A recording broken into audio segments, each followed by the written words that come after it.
Bugün Muharram ayı ilə əlaqəli 3-cü məclisimizdir və söhbətlərimizin mövzusu Kərbəla və insan mövzusudur. Kərbəlanı yaradan insanların timsalında həqiqi insanın tərifini verməyə çalışırıq. Əvvəl gündən demişik ki, biz Kərbəla insanının nümunəsində insan necə olmalıdır sualına cavab axtarırıq. Demirəm cavab tapacağıq, tapmağa çalışacağıq, cavab verməyə çalışacağıq. Onların insanlığının mahiyyətini açmaq mənim gücümün xaricindədir. Lakin nə qədər Allah lütf eləyəcək, o qədər izah etməyə çalışacağım ki, Kərbəla insanı insanlıq üçün kimdir və biz onlardan insan olaraq nə öyrənə bilərik? Dindar olaraq, müsəlman olaraq, Qur'an əhli olaraq, əhl-i beyt sevən olaraq deyil hələ, insan olaraq nə öyrənə bilərik? Çünki biz iddia eləməliyik dünyaya ki, bu iddiamızı da sübut eləməliyik. Biz deyirik ki, onlar ən gözəl insan nümunələri idi. Həm peyğəmbərlər, həm imamlar, həm onların tərəfdarları, şəhidlər, siddiqlər. Və sübut etməliyik də ki, niyə əsasən deyirik ki, onlar insanlığa lazımlı adamlardır? Ona görə də izah eləməyə çalışırıq ki, nəyə görə onlardan insan olaraq dərs almalıyıq və onların insani kamilliyi hara qədədir?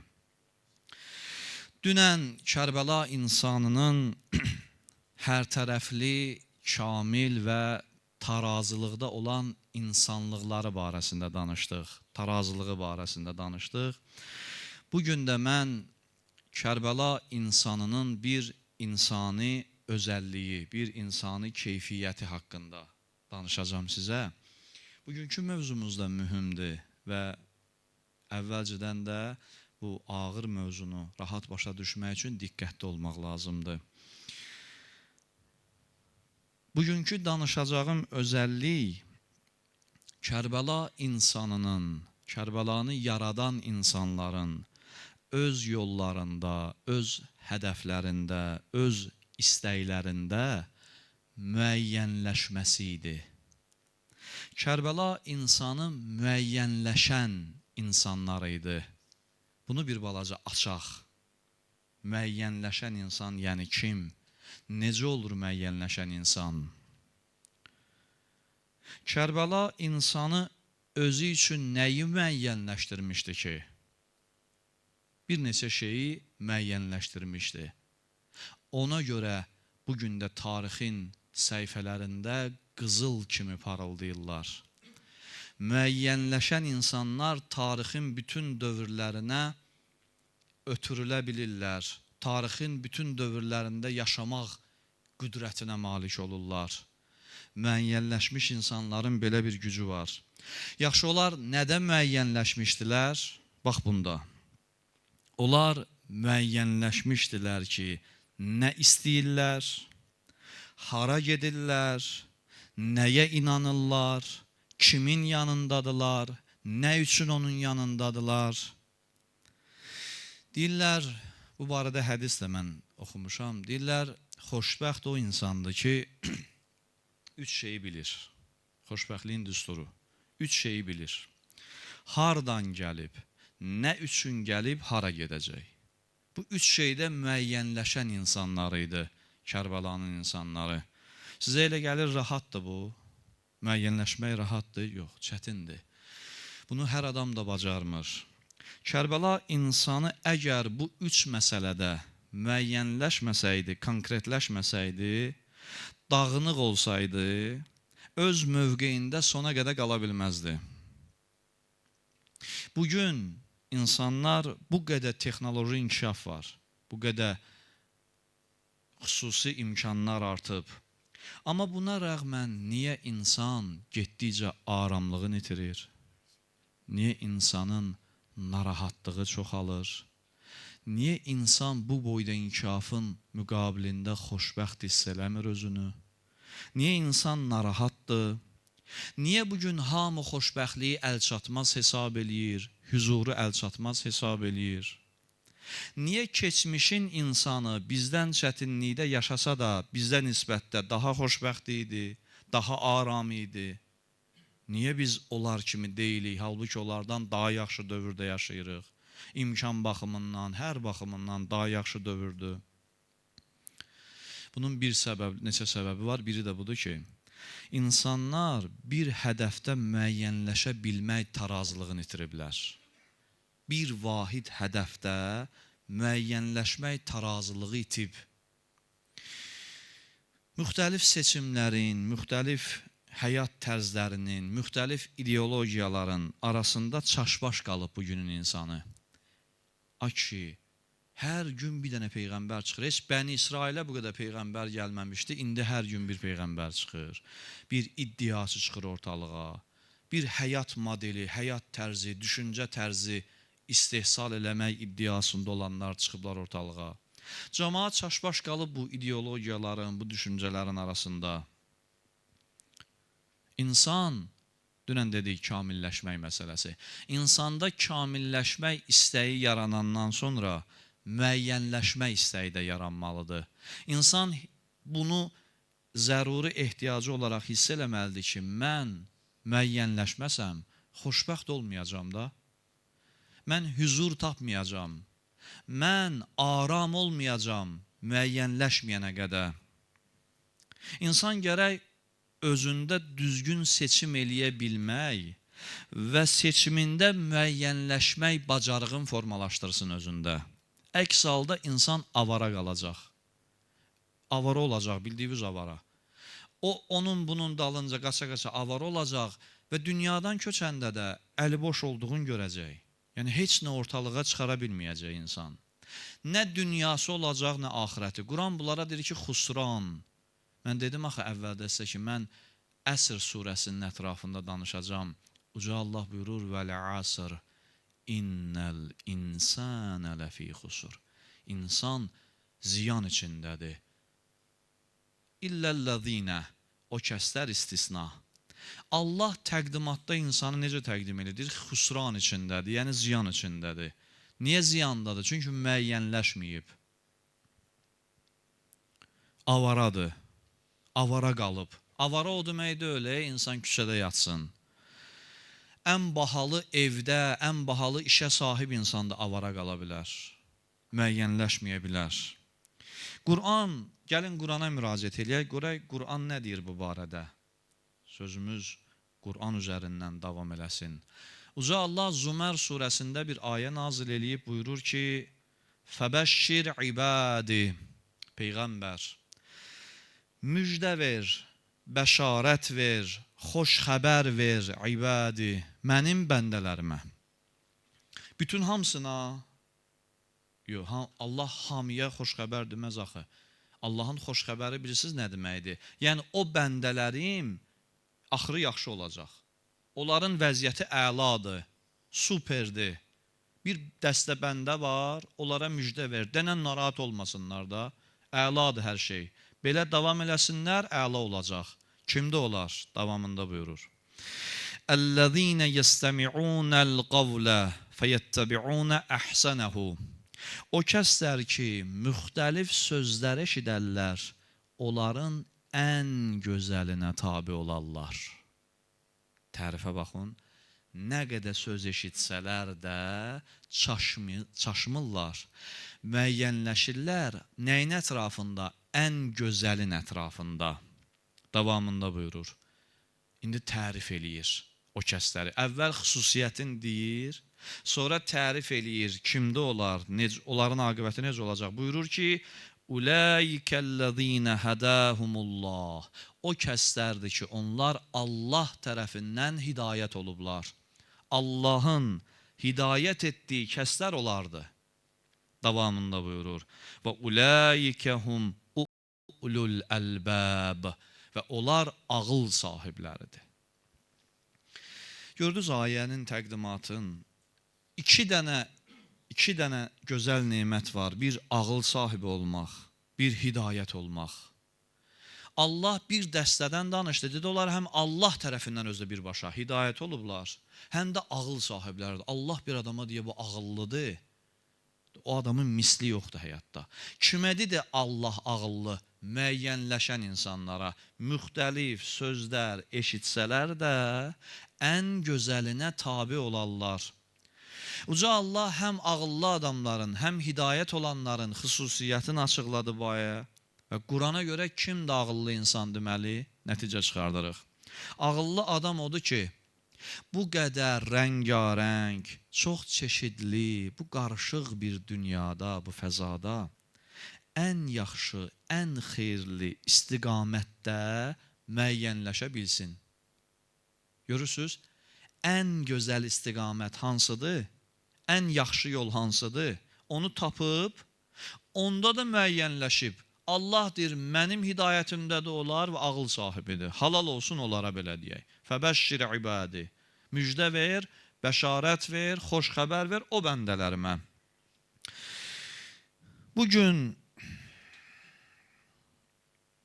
bir dənə mövzunu gəlin müzakirəyə çıxardaq. Görürsünüz, sosial şəbəkə istifadə edən bütün insanlar sözümüzü təsdiqləyəcək.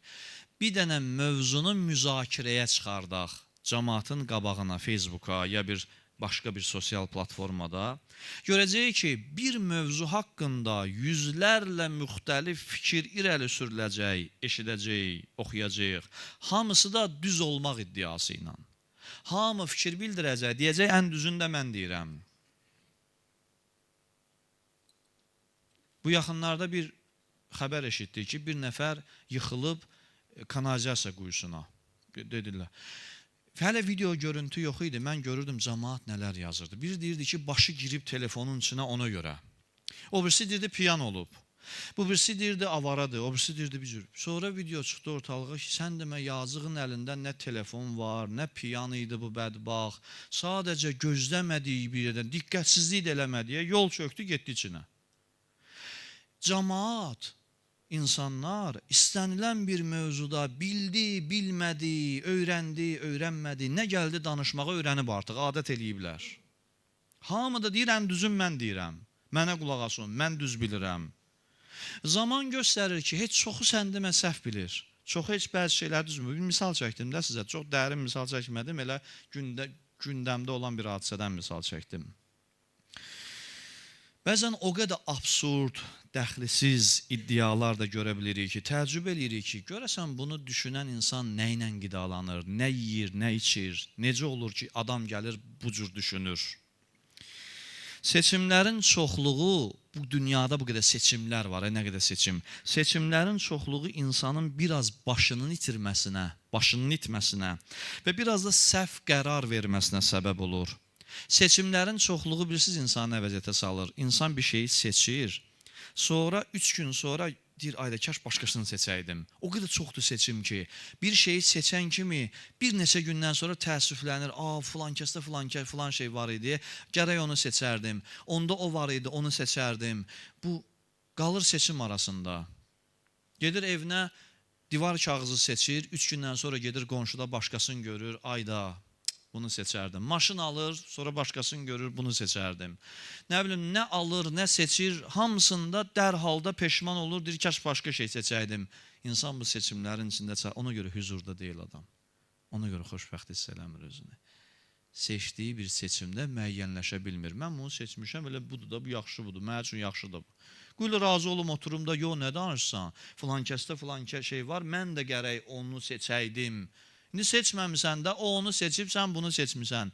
Müəyyənləş otur da, yox, insan özü özəlləri ilə özün salır əziyyətə, sıxıntıya, dərdəsərə.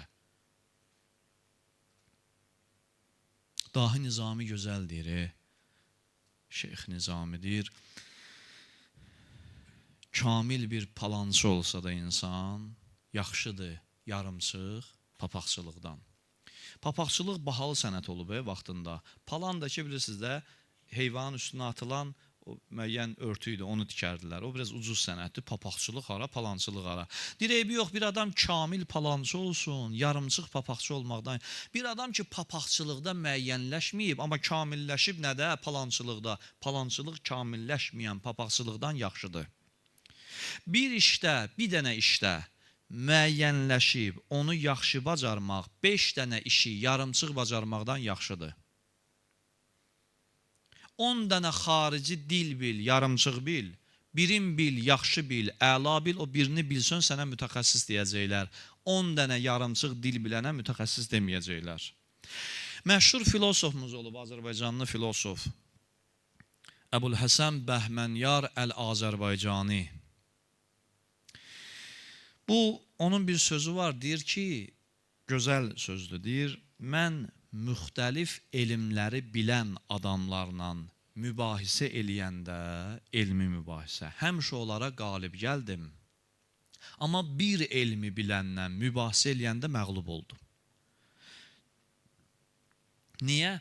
Çünki bir adam bir elmdə o qədər ixtisaslaşıb, müəyyənləşib ki, onu məğlub eləmək çətindir. O adamı müəyyənləşdiyi elmin hər tərəfini bilir. Ona görə sən ona hardan desən cavabı hazırdır. Ona batmaq olmaz. Bir adam ki, hər şey şünasdır, indi çıxıb ortalığa. Siyasətdən desən danışacaq. Teologiyadan danışacaq, fəlsəfədən danışmayacaq, sarsaqlayacaq. Ona danışmaq da demirlər. Hər adam öz sahəsinin bilicisi olub otursaydı, dünyamız çox gözəl olardı. Baxırsan ki, dəxlisiz sahəsinə aid olmayan şeylərə insanlar çox qarışırlar, danışırlar. İndi doldu belə hər şey şünas olanlar. Bir sahədə doğru sözü eşitmək istəyirsinizsə, o sahənin mütəxəssisinə, o sahədə müəyyənləşən insana müraciət edin həmişə. İnsan bir yaşa çatanda, məsələn, çatdı müəyyən bir yaşa, yeniyetməli yaşa, artıq ağlı kəsir, dünyanı dərk etməyə başlayır. Həmin yaşa çatanda özü üçün müəyyənləşdirməlidir. Mən kiməm? Mən nə eləməliyəm? Necə olmalıyam? Hara gedirəm mən? Bu sualların hamısına cavab tapmalıdır, müəyyənləşməlidir insan. Və insan bu sualların cavabında ən düzgün, ən gözəl seçimi eləməlidir. Və öz seçimində müəyyənləşməlidir ki, hər sözün dalıca düşüb getməsin. Hər qatar onu öz arxasıca aparmasın, hər əsən külək onu istədiyi istiqamətə aparmasın. Görmüsünüz qartalı. Necə uçur, külək nə qədər əsir əssin, onu yara-yara gedir. Müəyyənləşib, mən bu zirvəyə getməliyəm, külək hardan əsir əssin, qartal gedəcək. Amma milçək, ay getdi ya, külək aparacaq, çırpacaq o tərəfə, çırpacaq bu tərəfə. Milçək zirvə müəyyənləşdirib gedə bilər? Xeyr. Çünki o müəyyənləşdirdiyi zirvəyə gedə biləcək iqtidarda deyil. Bugün də insanı bir vəziyyətə salıblar ki, insan düşüb axına, xaotik bir axına. Burulğan hara fırlayır, ora fırlanır. Sosial şəbəkədə nə yazırlar, inanır. Hər şeyə tez qəbullanır. Ona görə də bu sualların cavabını insan dəqiq verməlidir ki, mən kiməm, hardayam, nə üçün gəlmişəm, hara gedəcəm, niyə yaradılmışam? Bu suallara düzgün cavab tapandan sonra o cavabla möhkəm yapışmalıdır ki, hər söz onu aparmasın daş divara. Bir el məsəli var, deyir, üzr istəyirəm böyüklərimizdən, deyir, özvə xanım da seçəndə eləsin seç ki, gözün orada burada qalmasın. Adi bir detaldır da, xanım seçəndə də elə seç ki, gözün orada burada qalmasın. Dost da seçəndə elə seç ki, gözün orada burada qalmasın. Mən bugün bəzi evli gənclər görürəm. Subay deyil, evlidir. Amma baxıram halına, davranışına, vəziyyətinə, görürsən ki, adam müəyyənləşə bilməyib hələ ki, mən ailəliyəm, ailə dolandırmalıyam, övlad sahibiyəm. Özün bilmirsən, subay kimi aparmaq istəyir, bilmirsən, gah belə eləyir, gah. Yəni, müəyyənləşməlidir insan ki, mən artıq evliyəm, subay deməlidir, mən subayam, nişanlı deməlidir, mən nişanlıyam, müəllim bilməlidir, müəllim olduğunu müəyyənləşməlidir, fəhlə öz fəhləliyində müəyyənləşməlidir. Hərə öz sahəsində müəyyənləşsəydi, dünya bugün də olmazdı. Bəzən neçə uşaq atasından, ya neçə uşaq anasından elə gülünc hərəkət görürsən ki, düşünürsən ki, bu hələ müəyyən eləyə bilməyib ki, övlad atasıdır. Bəzən adi bir heç nə yox. Mən bir neçə dəfə yoxladım o şeyi. Sonra dedim ki, ilahi, mən nə səhv elədim ki, mən girdim. Kaş elə bu tanıdığım adamlar mənim gözümdə yaxşı qalaydılar. Bir dəfə daxil oldum saat 1-2 radələrində TikTokun canlısına. Mən gördüm ki, ilahi, mənim kənddə nə qədər yaxşı tanıdıqlarım səndimi heç özünə hörmət eləməyənlər imiş. Və yaxud tanıdığım bəziləri heç özünə hörməti bacarmayan adamlar imiş. Bu nədir, mən gülünc mənzərələr görürəm. Niyə insan düşdü bu günə? Niyə bunlar müəyyən eləyə bilməyiblər ki, bunlar kişi xeylağıdır? İnanmayıblar ki, mən kişiyəm əl özlərinə. Niyə insan müəyyən eləyə bilmir ki, mən kiməm? Məsələn, insan müəyyən eləyə bilməsə ki, mən insanam, ya Allahın ətini haram elədiyi o heyvanam, onu müəyyən eləyə bilməyəndə haram yeyəcək. Niyə insan haram yeyir? Cavabı budur, müəyyənləşməyib hələ o kimdir. O müəyyənləşdirə bilməyib özü kimdir. O bilmir hələ insandır ya o heyvandandır. Ona görə rahat yeyir başqasının haqqını, ya rahat tapdalayır insanların haqqını.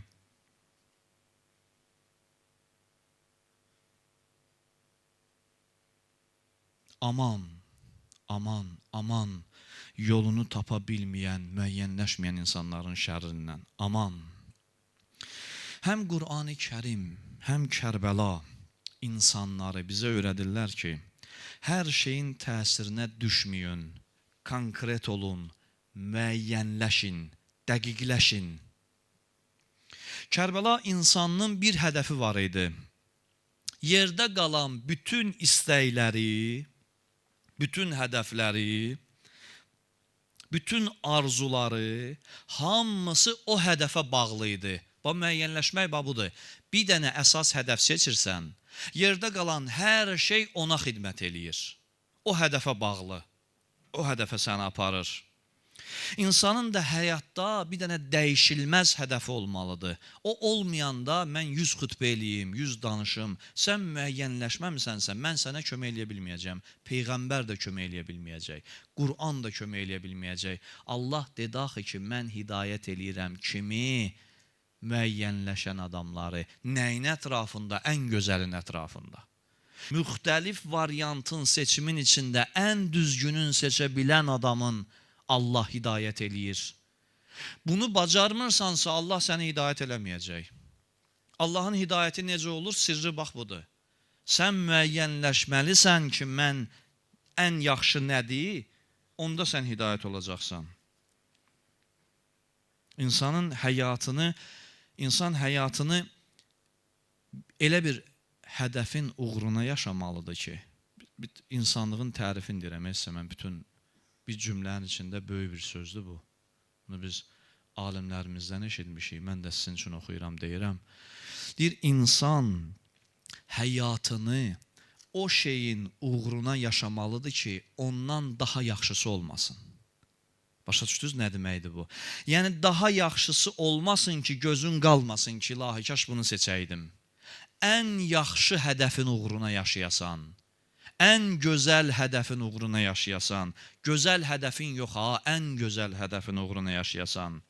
İnsan elə hədəf seçməlidir ki, heç başqa hədəflər onu maraqlandırmasın belə. Yolumuzu seçəndə elə seçək ki, başqa yollarda gözümüz qalmasın. Namaza, dinə, məscidə gələndə elə gələk ki, ürəyimiz günahın yanında qalmasın. Bir söz deyim sizə. Mən bu sözə əmin olmasam, İmam Hüseynin məclisində, Peyğəmbərin minbərində əyləşib bu sözü heç vaxt cürət edib demərəm. Əmin olmasam düzgünlüyünə. Ümumiyyətlə, bütün sözlərim belədir, amma bu söz ağır sözdür. Təəccüblü gələcəkdə sizə ki, bəlkə düz demirsən. Amma əmin olmasam demərəm bu sözü sizə. Qoy deyim, özü cismən məsciddə olub, tək bu məsciddə aid deyil, ümumilikdə, özü cismən məsciddə olub, qəlbi günahın yanında qalan insanlar, cismən günahın yanında olan insanlardan daha çox bədbəxtdirlər. Bu dəqiqə bir misal, bir insan oturub, bir içki içilən bir yerdə, qoyub qabağına soyuq bir içkini, indi yay ayında, oturub içir. Bu dəqiqə oturub içir, misal üçün. Ya biri oturub qumar oynayır, ya biri bir daha pis bir yerdədir, oturub onu eləyir. O müəyyənləşib orada. O deyir, mən buyam, bunu da buradayam, mən nəyəmsə müəyyənləşmişəm, buradayam. Yox, mən buradayam, amma qəlbim onun yanındadırsa, mən ondan daha bədbəxt adamam. O yenə müəyyənləşib, mən heç müəyyənləşməmişəm. İnsan namaza gələndən sonra da qəlbi qalacaqsa keçmişin yanında, ürəyi istəyəcəksə ki, mən onları yenə eləyərdim, bunları düşünəcəksə ki, mən özümü işə saldım namaza gəlməklə, onları eləyən günahkardan daha bədbəxt adamdır. Çünki o günahkar özün üçün yolun seçib gedir, sən amma yol seçə bilməmsən hələ özvə. Seçdiyin yolda da müəyyən deyilsən. Hələ qalmısan, gedim, qalım, oradayam, buradayam. Bəzən mənə deyəndə, illərin namaz qılanları haqqında deyəndə ki, məsələn, iş yoldaşı, ya bir dostu, ya bir kimisə ki, Hacı deyir, bunu, məsələn, ya bir başqasına eşidirik də, özümüz də görürük bəzən.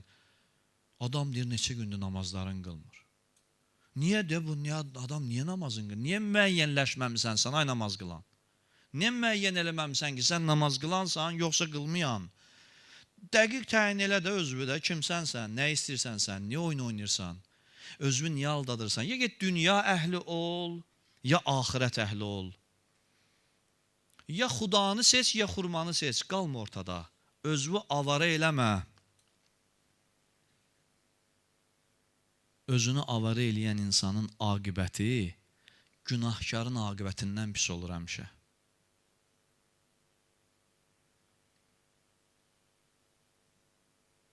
Ruhul Məani təfsirində bir hədis var.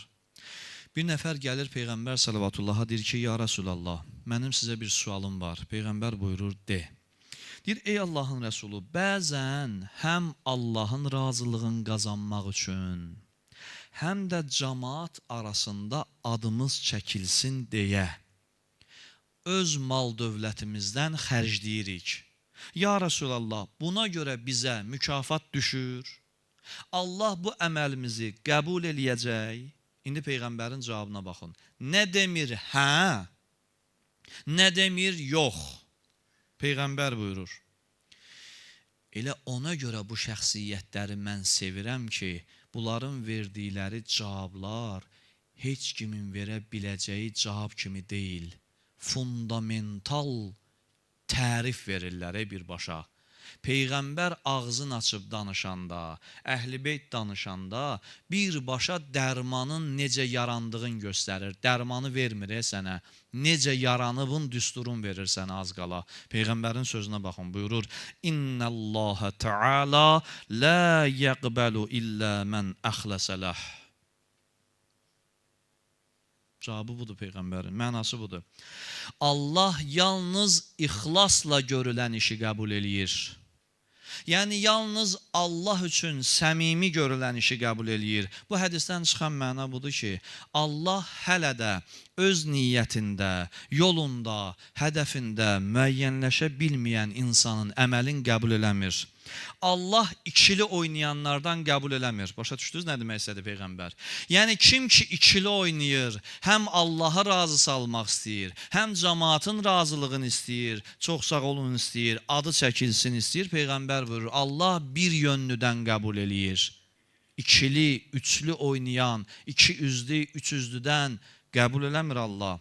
Allah çaşbaş qalanlardan qəbul eləmir. Kim ki müəyyənləşməyib hələ, nə üçün eləyir bu yaxşılığı? Adama sual verərsən, sən niyə eləyirsən bu yaxşılığı? Deyəcək Allah üçün. Biraz da gedək dərinə, nə üçün eləyirsən? Hə, arada bir kənddə adımı da çəksinlər. Sən ikili oynadın sən. Yəni sən müəyyənləşməmsən, hələ nə eləmək istəyirsən sən? Bu yaxşılıq nə üçün idi? Bu gördüyün iş nə üçün idi? Peyğəmbər də buyurdu ki, Allah ixlaslılardan qəbul edir. Yəni, kim ki müəyyənləşib, mən neynirəm, nəyin naminə iş görürəm, onlardan qəbul edir. Ona görə də yol seçimində, həyat tərzi seçimində, ideologiya seçimində, gündə bir dənə fikrə düşən insanlardan qaçın. Şəxsən mən ən pis günahı eləyən adamla da oturub dinim barədə danışsam, danışmaq da razı olaram. Ən pis günahkarla da belə, danışmışam da bəzən. Sizin heç ağlınızdan keçməyən günahı eləyən adamla da oturub danışmışam. Ki, bəlkə də siz ona salam vermək istəməzsiniz. Amma mənim vəzifəmdir deyə danışmışam. Onu dəvət eləmişəm dinə, düzgün yola və s. və axır. Və ümid eləmişəm ki, bu adam gələ bilər bu dinə. Vallah səmimi deyirəm, ümid eləmişəm ki, bu pis günahı eləyən adam nə vaxtsa dinə gələ bilər, düzələ bilər. Amma mən bir dəstə insanla heç vaxt danışmaq istəmərəm. Çünki bilirəm ki, ona heç ümid yoxdur ki, onlar gələrlər düz yola. Hərdəm xəyal adamlar var, onlarla heç vaxt adam söhbət eləmək istəmir. O ki, hərdəm xəyal deyə mövqe tuta bilmir, müəyyənləşə bilmir, nə istəyir bilmir, nə üçün yaşayır bilmir. Gah qoşulur bizi ilə gedir ümrəyə, gah qoşulur günahkara gedir hoqqa verməyə, gah qoşulur o birisinə, gah qoşulur bura, gah məsciddədir, gah mən nə bilim hardadır. Bu adam, artıq adam başlayırsan ki, sən çox xarab adamsan. Sən müəyyənləşə bilməmsən ki, ən yaxşı Allahdır. Sən axı bu dinin dadını görmüsən. Sən müəyyənləşməmisənsə, valla mən günahkarla oturub söhbət eləyərəm ki, ayağı məscidə dəyməyib, ümid eləyərəm düzələcək, amma səndən ümidimi üzmüşəm artıq. Ona görə də biz müəyyən eləməliyik ki, biz teatr aktyoru deyilik, gah pis rola girək, rejissor bizə desin, bu rolu oyna, pis rol, bir yaxşı rol versinlər, yaxşı rol. Mən teatr aktyoru deyiləm. İnsan hər şeydən öncə nəyi müəyyənləşdirməlidir bəs? Qaydırıq mövzumuza. İnsan, insan olduğunu müəyyənləşdirməlidir birinci. İnsan olduğunu. İnsan özü ilə insan kimi rəftar eləməlidir. Özünü qiymətləndirəndə, insan kimi qiymətləndirməyəndə, müəyyənləşməyibsə ki, hələ mən insanam, onun halı çox çətindir. Ona nəsə izah eləmək çətindir. Məsələn, məndən soruşsalar, insanlığın problemi nədir? Çox problemi var. Ən gözəl, ən demək olar, təhlükəli problemlərdən biri nədir? Mən deyərəm ki, insanlıqda müəyyənləşməmək. İnsanlıq müəyyənləşə bilməyib ki, insandır. Sözüm pis gəlməsin, heç kimin qəlbinə dəyməsin. Doğrudan da insanların halına baxanda bəzən şahid olursan ki, insanlar insanlıqda müəyyənləşməyiblər. Hələ elə bil qalmışıq ki, biz nə olaq, biz məsələn, at olaq, ya məsələn, o əti haram olan heyvan kimi rəftar eləyək, nə bilim, əqrəb olaq, cəmaatı sancaq, ilan olaq, nə olaq? Ona görə də insan Allahın ona bəxş elədiyi insani özəllikdə müəyyənləşməlidir. İnsan hər addımından, hər hərəkətindən insan olduğunu göstərməlidir ki, din onu hidayət eləyə bilsin. Din onu özünə çəkə bilsin. Dindən əvvəl, təqvadan əvvəl, Qur'andan əvvəl, hər şeydən əvvəl insan olduğunu müəyyən eləyən insana din kömək eləyə biləcək. Əks halda kömək eləmir din. Adam hələ ayırt eləyə bilmir, mən meymunam, yoxsa insanam. Gəlir dinə, dinin içində meymunluq eləyir. Bizim bəlamız budur bəzən. Dində meymunluq eləyir. Meymunluğu din variantı ilə eləyir. Müəyyənləşməyibsə bu adam ki, hələ mən kiməm? Ona görə insanlar əvvəl insan olmaqda müəyyənləşməlidir.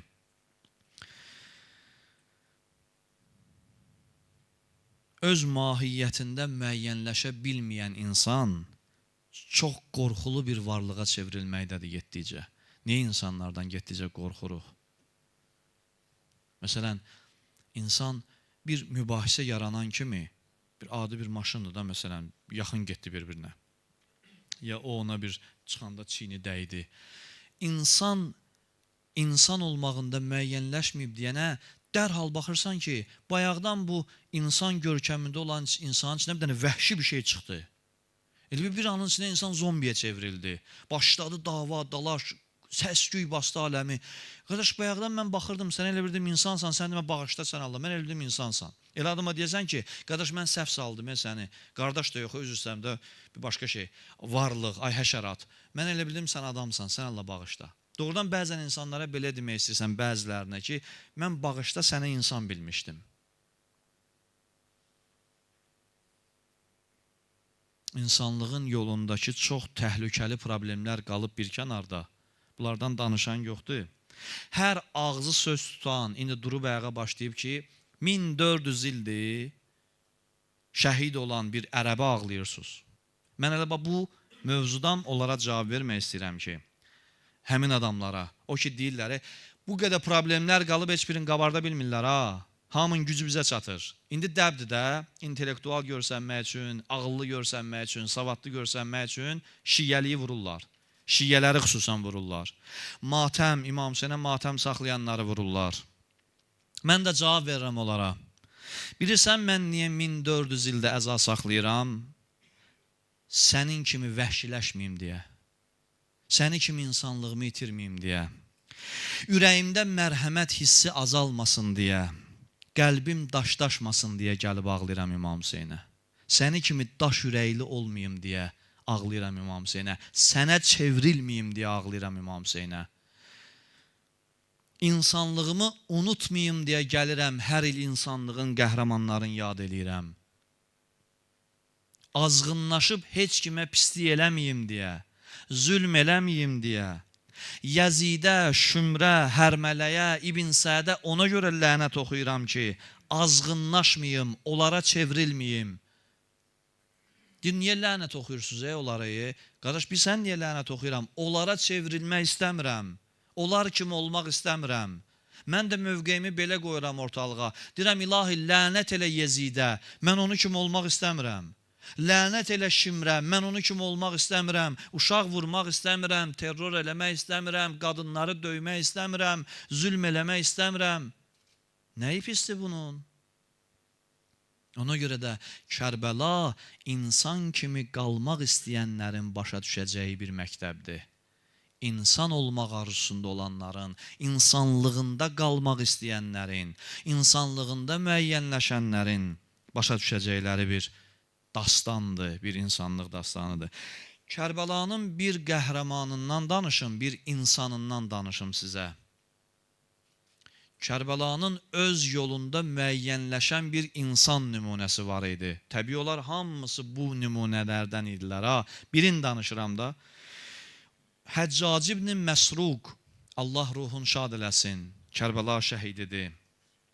O, Küfə əhli olub. Eşidir ki, İmam Hüseyin əleyhissalam Mədinədən çıxıb, gəlir Küfəyə. Dərhal Küfədə hazırlaşır, bilir ki, birazdan vəziyyət xarablaşacaq, heç çıxa bilməyəcək. Doğrudan da sonra elə olurdu. Artıq insanları buraxmırlar İmam Hüseynin görüşünə getməyə. Tələm-tələsi atın yəhərləyir, elə çıxmaq istəyəndə Küfədən bunun neçə illik bir dostu var idi. Çıxır bu ilə üzbəüz. Dostu deyir, hara gedirsən? Deyir ki, bəs İmam Hüseynə qoşulmağa gedirəm də, nə qədər fürsətdir, qoy gedim özümü çatdırım Peyğəmbər balasına. Birdən ona zülm eləyərlər. Mən bir daşın qabağına keçim. İmama atılan bir daşın qabağında dayanım, məsələn. Bir oxun qabağında dayanım. Bu dostu bilirsiniz ona nə deyir? Deyir ki, Həccac, Hüseyn ibn Əlinin düz iş gördüyünə əminsən? Sən əminsən ki, İmam Hüseyn düz iş görür? Davamında deyir, məncə Hüseyn ibn Əli səhv eləyir Küfəyə gəlir və sən də səhv eləyib gedib ona qoşulursan. Bu sözün müqabilində Həccac nə edir sizcə? Həmin o adamla bir kəlmə söz deyir, qiyamətdə görüşərik. Çıxır, davam eləyir, gedir. Niyə Həccac ona ağız vermədi? Niyə ona demədi ki, gəl otur, sənə izah eləyim, buna görə gedirəm. İmam Hüseyin bu adamdır, biz gərək ona kömək eləyək, gərək belə, gərək elə. Niyə izah etməyə çalışmadı, bir kəlmə dedi, qiyamətdə görüşərik. Bilirsiniz niyə? Adam o qədər əmindir öz yolunun düzgünlüyünə və düzgün bildiyi yolda o qədər də müəyyənləşib ki, heç o yolun düz olub olmamasını müzakirə belə etmək istəmir. Görürsünüz insanın mövqeyini. Yəni, heç oturub o ilə müzakirə də eləmədiyə ki, gəl izah eləyək ki, görək kim düz deyir. O qədər əminəm ki, özümə ki, qiyamətdə görüşərik, qardaş. Nə çətindir bəyəm, niyə tələsirsən, sən belə deyirsən, mən də gedirəm. Qiyamət gələcək, görüşəcək. Mən o qədər əminəm yolumun düzgünlüyünə, o qədər müəyyənləşmiş adamam ki, sən əgər hələ də Hüseyn ibn Əlini tanıyıb onda müəyyənləşə bilməmisənsə, mən sənə nə ağız verim? Nə danışım səninlə? Bugün bunların çoxsuna da bu söz deyilməlidir.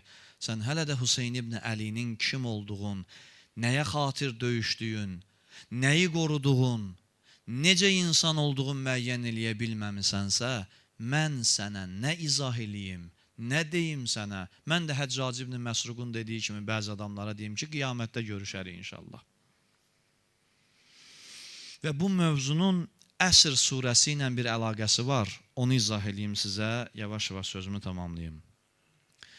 Əvvəldə Əsr surəsini oxudum. Uca Allah buyurur ki, vəl-əsr, and olsun əsrə, innəl insənə ləfi xusur.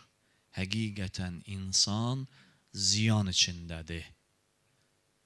Amma istisna var. Kimlər istisnadır? İlləl-ləzīnə əmənu və amilus salihati və təvəssav bil-haqqi və təvəssav bis-sabr. Axırıncı iki kəlməyə diqqətinizi çəkirəm. Deyir, o kəslər istisnadır ki, yəni onlar ziyan içində deyirlər ki, tərcümə eləyim əvvəldən, iman gətiriblər, salih əməllər görürlər və bir-birinə haqqı və səbr etməyi tövsiyə eləyirlər. Nə dəxli haqqın yanında səbir? Fikir verirsiniz, Allah necə gözəl bir zəncir qurur. Haqqı tövsiyə eləyəndən sonra, məsələn, mən filan kəsə deyirəm ki, düz ol. Dərhal da deyirəm ki, səbirli ol. Niyə düz ol və səbirli ol? Çünki haqda müəyyənləşmək səbir tələb eləyir. Sən haqqın yanında sona qədər səbrin olmasa qala bilməzsən. Haqqı tanıyandan sonra səbir lazımdır dözüb deyanasan. Gəlirlər məscidə tövbə eləməyə. Deyirəm, tövbə eləyirsən razı. Gəl bir dənə sənə söz deyim. Kişiliyin çatacaq haqqın elədiyin tövbənin yanında dayanmağa axıra qədər. Dözə biləcəksən, qorxutmuram ha, deyirəm mən səni. Amma deyirəm ha, çətin olacaq. Mən sənə haqqı deyirəm. Deyirəm, haqq söz hansı sözdür? Deyirəm, Allah tövbələri qəbul eləyəndir. Bu haqq sözdür də. Davamında da deyirəm, tövbəni qorumaq üçün səbr lazımdır. Kişilik lazımdır. Mərdlik lazımdır. Bunu bacaracaqsan, ona görə bax, haqqın yanında da səbir. Yəni düzü tapandan sonra, müəyyənləşəndən sonra o müəyyənliyi qoruya bilmək üçün səbir lazımdır. O səbr olmadan insan müəyyənləşib qala bilmir. Gah ora gedir, gah bura gedir, gündə bir rəng alır. Bayaq dedik ki, sözümü tamamlayayım. Gələn sabahki mövzumuza bir keçid verim indi. Bayaq dedik ki, insan gərək ən gözəl hədəfi seçsin və o hədəfində müəyyənləşsin. Eyni ilə Kərbəla şəhidləri kimi. Bəs birdən soruşsalar sizdən ki, ən gözəl hədəfi seçmək üçün nəyə diqqət eləyək? Ən gözəl hədəfin tərifi necədir? Deməsələr, ən gözəl hədəfi göstər. Yox, hələ son soruşmurlar. Deyirlər ki, qardaş, bizə bir düstur ver. Biz o düsturdan ən gözəl hədəfi tapaq. Hədəfi göstərmə, düsturun ver, tərifin ver. Məsələn, mən sizə bir şey deyirəm. Ay cəmaat, mən bir şeyin düsturun verirəm. Düsturun verirəm sizə. 2 dənə hidrogen atomu, bir dənə oksigen atomu.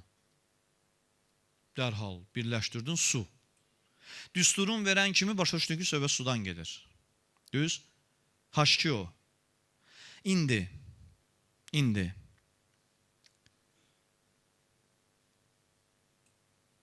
Məndən soruşursunuz ki, haqlı da soruşursunuz ürəyinizdəki.